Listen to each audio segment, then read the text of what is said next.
BSc part second organic chemistry के lecture 7 में आप सभी का हार्दिक स्वागत है। हमारा विषय चल रहा है फिनॉल।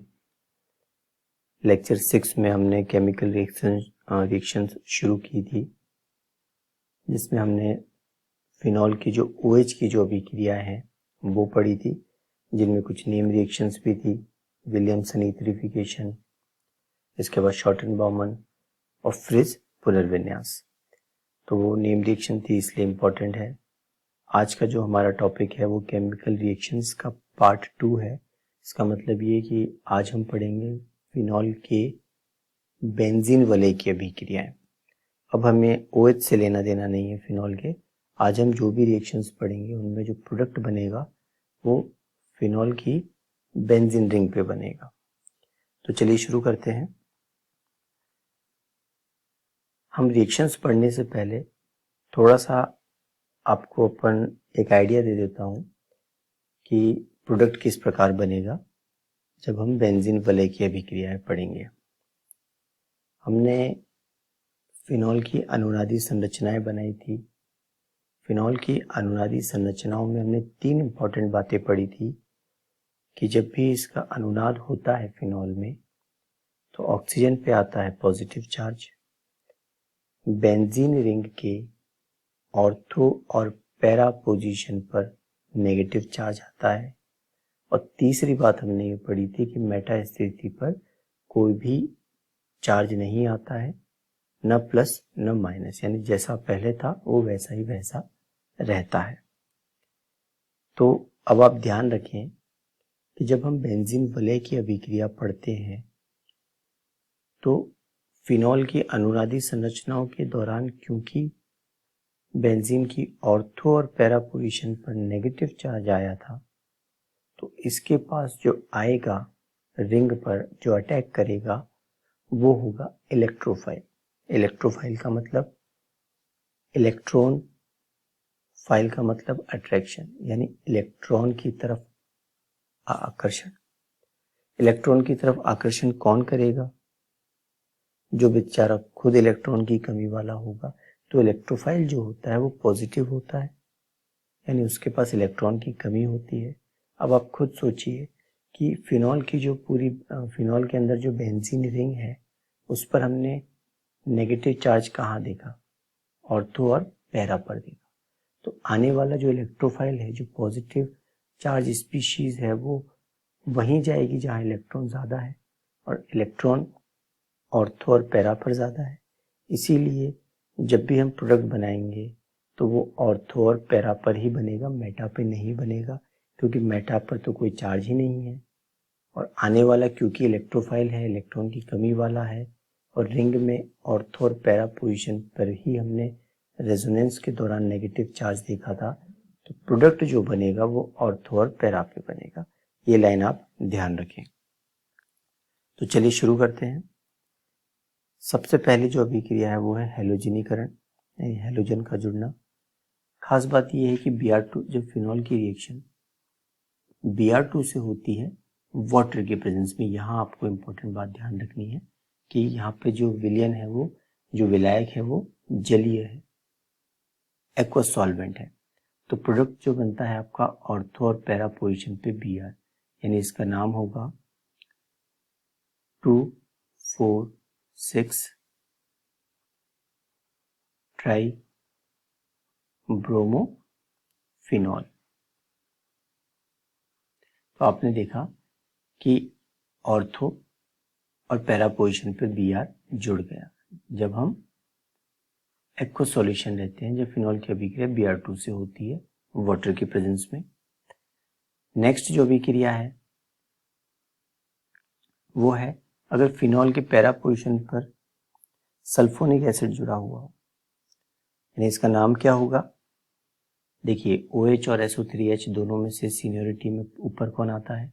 प्रायोरिटी ग्रुप में SO3H ऊपर आता है, तो नंबरिंग होगी यहां से।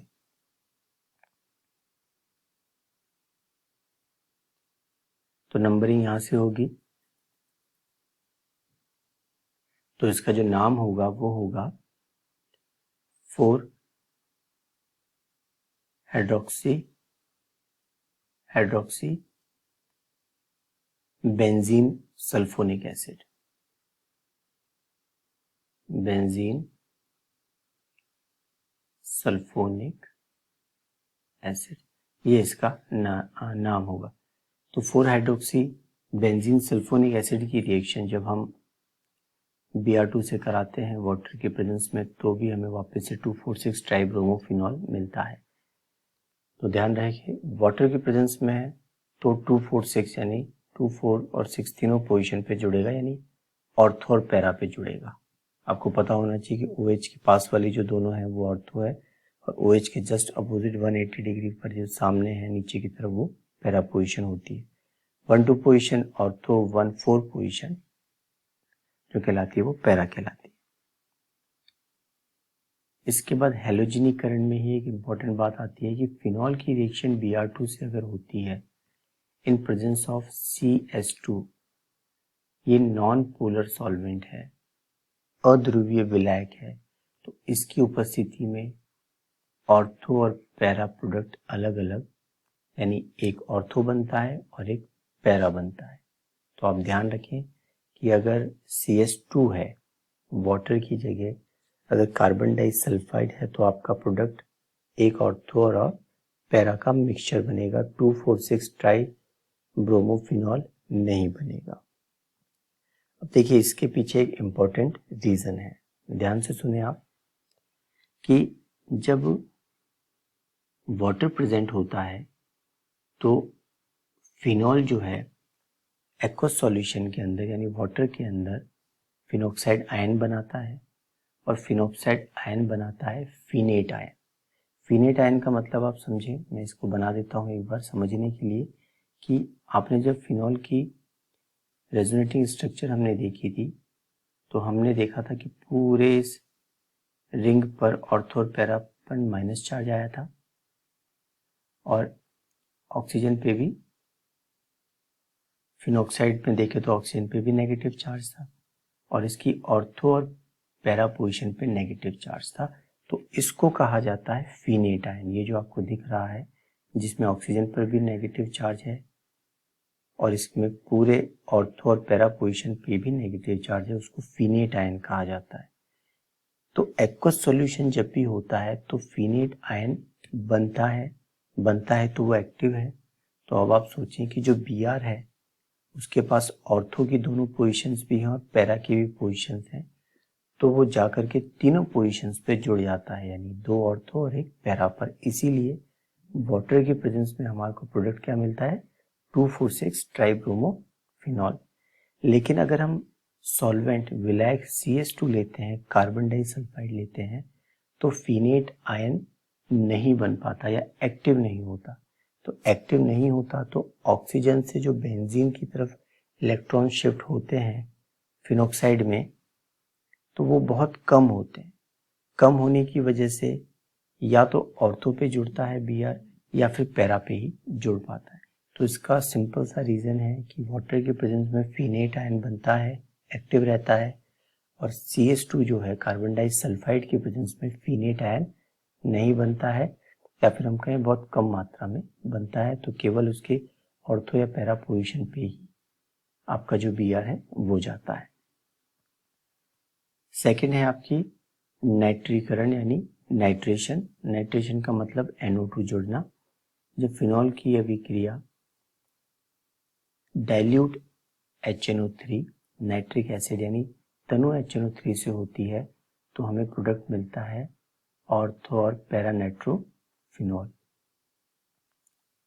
अब इसकी एक क्रियाविधि है, वो कैसे होगी वो आप देखें। ये जो अभिक्रिया हमने पढ़ी है उसकी क्रियाविधि देख लेते हैं। आप ये बात ध्यान रखें कि जो HNO3 है, जो नाइट्रिक अम्ल है, उसके जलीय विलयन में, या हम कहें उसके विलयन जो है उसमें कुछ मात्रा HNO2 की भी रहती है, और HNO3 और HNO2 में से प्रबल अम्ल होता है HNO3। HNO2 को कहा जाता है नाइट्रस अम्ल और HNO3 को कहा जाता है नाइट्रिक अम्ल। तो देखिए क्या होता है,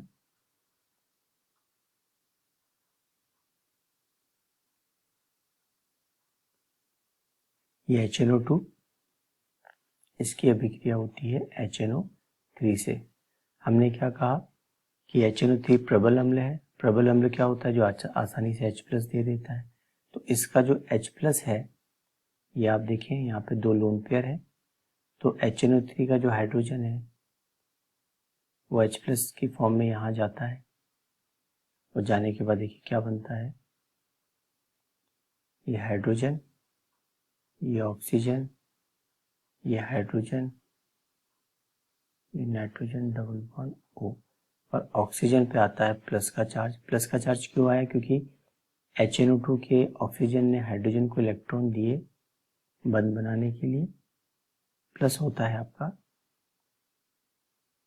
NO3 माइनस। अब आप देखें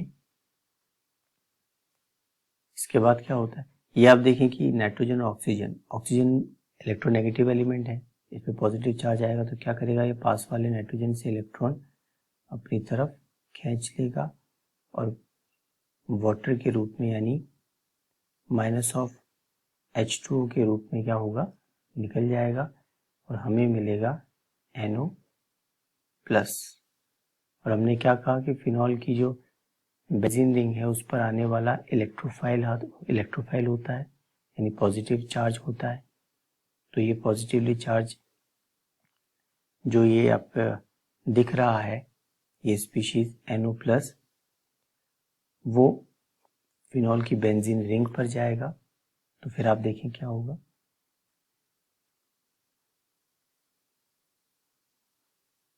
ये फिनॉल है, उसकी बेंजीन रिंग पर क्या जाता है, ये NO जाकर के जुड़ जाता है, और ये NO जुड़ने के बाद इसकी रिएक्शन वापस होती है HNO3 से, और हमें फाइनल जो प्रोडक्ट मिलता है वो है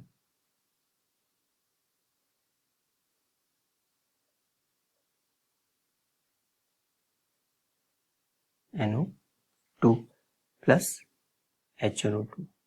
ये HNO2 जो है वो फर्दर वापस से जाकर के उसी अभिक्रिया में HNO3 से रिएक्ट करेगा और प्रोडक्ट बनाने में सहायक होगा। तो यानी आप ये ध्यान रखें कि HNO3 की HNO3 जो है उसके विलयन में कुछ मात्रा HNO2 की भी रहती है, और ये HNO3 क्योंकि प्रबल अम्ल है तो उसका H+ आयन जाकर के HNO2 पे जुड़ता है, फिर वाटर का मॉलिक्यूल निकलता है और ये नाइट्रोसो आयन बनता है। NO+ जो है वो नाइट्रोसो आयन है, ये नाइट्रोसो आयन बनता है, और क्योंकि प्लस है और हमने कहा कि रेजोनेंस के दौरान ऑर्थो और पैरा पे नेगेटिव आता है, तो नेगेटिव जो है उस पर जाएगा ये NO+ जाकर के ऑर्थो और पैरा पे जुड़ जाता है। तो हमारा प्रोडक्ट जो बनता है, यानी ये जो बना है आपका, इसको बोलेंगे ऑर्थो नाइट्रोसो फिनॉल, और ये बना आपका ortho nitrophenol, ortho nitrophenol.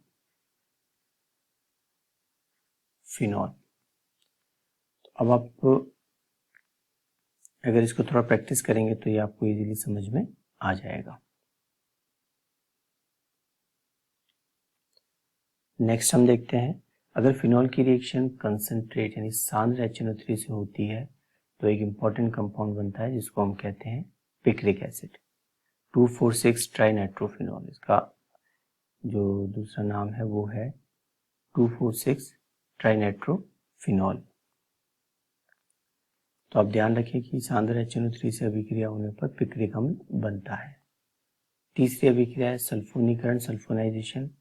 Phenol की रिएक्शन जब कंसंट्रेट H2SO4 सल्फ्यूरिक अम्ल से जब 15 से 20 डिग्री सेल्सियस पर होती है तो जो मुख्य उत्पाद है, देखिए यहाँ पे जो मुख्य उत्पाद जो हमने बनाया वो ऑर्थो बनाया है, ठीक है। पैरा भी बनता है लेकिन ऑर्थो जो बनता है वो मुख्य उत्पाद बनता है।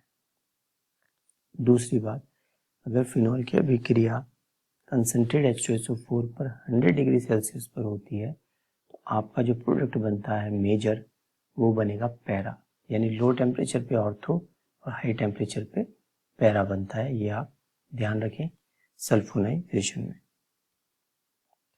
इसके बाद एक इम्पॉर्टेंट रिएक्शन आती है फ्रीडल-क्राफ्ट। ये देखिए फ्रीडल-क्राफ्ट। अब देखिए आपने जो इससे पहले OH की जो अभिक्रियाएं पढ़ी थी उसमें एक रिएक्शन पढ़ी थी जिसका नाम था ईथरीकरण, विलियमसन ईथरीकरण, एस्टरिफिकेशन और शॉर्टन-बॉर्मन अभिक्रिया। अब कंफ्यूजन एग्जाम में ये होता है कि रिएक्शन तो दे दी, अब ये होता है कि आप बेंजीन रिंग पे जोड़ो या OH पे जोड़ो। अभी तो हमने पढ़ लिया अलग अलग, लेकिन एग्जाम में जाके थोड़ा कंफ्यूजन हो जाता है, तो कंफ्यूजन ना रखें। और इस रिएक्शन में ज़्यादा होगा वो इसलिए क्योंकि एग्जाम में जब फ्रीडल-क्राफ्ट रिएक्शन आती है या बाय नेम आती है तो चलो ठीक है, लेकिन अगर केवल फिनॉल बना करके CH3Cl और AlCl3 दे दिया जाता है तो अब आप H को हटा करके CH3 लगाओ, यानी OH पे अभिक्रिया कराओ या रिंग पे अभिक्रिया कराओ, ये थोड़ा सा कंफ्यूजन हो जाता है। लेकिन आपको कंफ्यूज नहीं होना है क्योंकि वहाँ पर OH की जो अभिक्रिया पड़ी थी, विलियमसन ईथरीफिकेशन या फिर एस्टरिफिकेशन या फिर हम कहें शॉर्टन-बॉर्मन अभिक्रिया, इन तीनों अभिक्रियाओं में भले ही CH3Cl था या CH3I था, CH3COCl था, लेकिन वहाँ पर जो रिएजेंट था वो कौन सा था, किसके प्रेजेंस में रिएक्शन हो रही थी, NaOH के प्रेजेंस में। और यहाँ जो फ्रीडल-क्राफ्ट की जो पहचान है वो है आपकी AlCl3 की, यानी अगर आपको फिनॉल दे रखा है और फिनॉल की रिएक्शन CH3Cl या CH3COCl से करानी है और उसमें अगर आपको NaOH दिया हुआ है तो आपको विलियमसन ईथरीफिकेशन कराना पड़ेगा। और अगर AlCl3 दे रखा है तो आपको ऑर्थो और पैरा पोजीशन पर CH3 जोड़ दीजिए या फिर CH3CO जोड़ दीजिए, जो भी रिएजेंट आपको दे रखा है जिससे आपको रिएक्शन करानी है। तो देखिए करते हैं हम। सबसे पहले ये आप देखें रिएक्शन फिनॉल की हुई CH3Cl से, इसमें Cl नेगेटिव है और CH3 पॉजिटिव है, तो ये पॉजिटिव कहाँ जाएगा, ऑर्थो स्थिति पर और पैरा स्थिति पर। तो आप ध्यान रखें जब CH3Cl से अभिक्रिया होती है तो पैरा प्रोडक्ट मेजर बनता है, तो जो मुख्य उत्पाद है वही हमने बनाया है।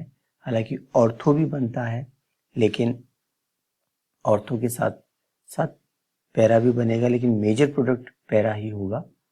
तो चाहे आप CH3Cl से कराएं या CH3COCl से कराएं, आपका जो मेजर प्रोडक्ट मुख्य उत्पाद जो होगा वो आपका पैरा वाला ही बनेगा।